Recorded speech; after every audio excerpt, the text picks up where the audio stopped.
सोलापुरातील बसवेश्वर नगर नई जिंदगी परिसरातील घरफोडीचा गुन्हा एमआयडीसी पोलिसांनी अवघ्या 24 तासात उघडकीस आणत 2 सराईत चोरट्यांना अटक केली आहे. जिब्रान उर्फ शोएब युनुस शेख वय 21 वर्षे आणि प्रशांत नागेश खंडारे वय 19 वर्षे अशी आरोपींची नावे असून त्यांच्याकडून 6,03,185 रुपयाचा मुद्देमाल जप्त करण्यात आला आहे.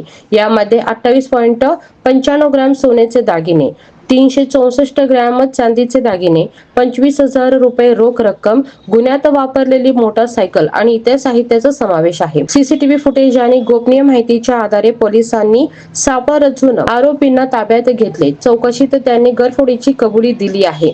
ही कारवाई पोलीस आयुक्त एम राजकुमार यांच्या मार्गदर्शनाखाली एमआयडीसी पोलीस ठाण्याच्या गुन्हे प्रकटीकरण पथकाने यशस्वीरित्या पार पाडली आहे.